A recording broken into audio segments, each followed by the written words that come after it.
Can you name the 4 countries in the UK? Alaska, Can you name the 4 countries in the UK? Russia, America, Ukraine, Antarctica, and South America. I think Ireland. The United Kingdom consists of Wales, England, Scotland, and Northern Ireland. Most confused Americans think, oh, that's Great Britain.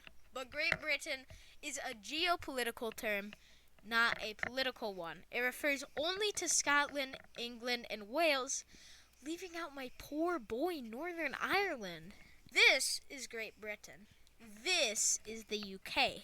The UK owns a lot of land and used to own a lot more. Some of that land became the Commonwealth realm, which they still recognize the ruling monarch, but all this really equates to is having British royalty on their money. They got freedom through democracy, and like Canada, they're basically just independent countries. A lot of islands they owned became British overseas territories and are not independent, still relying on the UK. The last part is the Crown dependencies, which is just Jersey, the Isle of Man, and Guernsey. The UK leaving the EU is basically Brexit. That means a lot of foreign workers went back to their home countries that were in the EU. This had an effect on the UK because almost 90,000 truckers left to go to the EU states.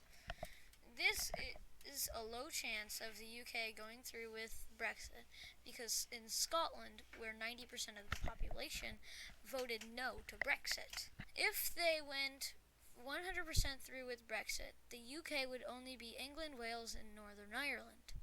Scotland would leave the UK, making the UK look like this. The UK is not only one country, but a countries of countries. Any country can leave at any time. So it wouldn't really be ethical for they to go 100% through with Brexit if a country would leave. Right now with Brexit, UK royalty is still on euros. When Brexit was proposed, different people said their visions on Brexit. One of them, Theresa May, had no competitors, so they just did Brexit and no one challenged Brexit. Brexit did not go through the parliamentary party, so technically it is not official. This chart shows that Northern Ireland, which remains in the single market and customs unit, and the rest of the UK. Northern Ireland did not have a gas crisis, while the rest of the UK did. The rest of the UK left the singles market and the customs unit, except for Northern Ireland. People in Northern Ireland don't trust the UK government to handle Brexit. In fact, most of the UK does not trust the government to handle Brexit. Now with Brexit, the UK wants to focus on infrastructure. New transportation with drones is something that they are focusing on. Only a quarter of adults 17 to 20 have a driver's license, so funding is going towards self-driving cars as well. They are going all electric, or at least want to, by 2035. This means that hybrid and petrol cars will not be sold by 2035. They will also be improving plane travel now without EU aerospace laws applying. The UK will try to make planes and flights cost less. All of this invention and new technology will lead to many new jobs and be highly beneficial to the economy of the UK. The UK plans to lead the world in zero carbon emissions and self-driving cars. This will make driving not only easier and safer, but also better for the environment. It also is focusing on optimizing its HGV sector, which is basically semi-trucks, making it more efficient as well as safer. This even includes improving transport manager and worker training. And to top it all off, they will be allowing cars to pull trailers without needing licenses. Without EU port laws and trading laws to overbear, the UK is now improving their port to be more competitively globally with free ports.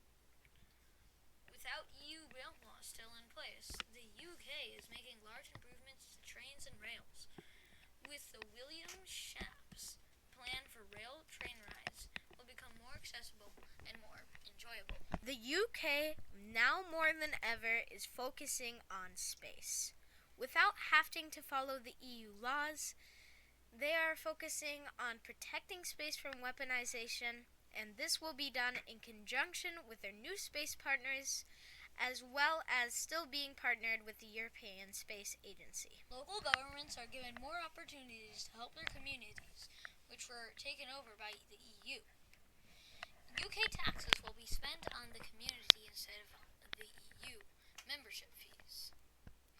Brexit has a lot of problems with international trades, as many companies have to go through lots of security precautions and trade regulations that Brexit created. The UK is trying to overcome these barriers, but it's still going on right now. In the retail and consumer goods market, Brexit has thrived as with the people leaving for the EU. UK citizens are getting more jobs where EU citizens took up those jobs. This leads to a less poverty rate in the UK and a less unemployment rate. This might be worse for overall companies, as less people from the EU means less business, which affects their total income, and that also affects the citizen's paycheck. One of the biggest reasons for Brexit is border control. The UK now has complete control over their borders and are currently making various improvements using the UK 2025 border strategy. This will focus on transforming UK borders to be safer and more effective over the next 3 years. They will be investing £1 billion into this. Adding to this, they will also be investing $180 million into making a single digital gateway, which will allow streamlining the process of trade passing through the border. This will bring large savings to UK businesses exporting and receiving goods. This is all towards making the border completely digital, helping with both travel and trade. The government is investing another £70 million into new deception capability, giving them the data of everything passing through the border, which will help with safety and preventing the smuggling of Class A drugs and illegal firearms. The UK is reforming their visas, asylum, and border systems. This mainly consists of EU and EEA passports not being valid anymore. The UK is also implementing ETA, Electronic Travel Authorization, in the near future to increase security. Sources for this include benefits of Brexit, which can be found in the uk.gov webpage. And if you want to learn more about Brexit, or if you have any remaining questions, we have linked a summary of benefits of Brexit, stuff that we didn't include. Link this in the description.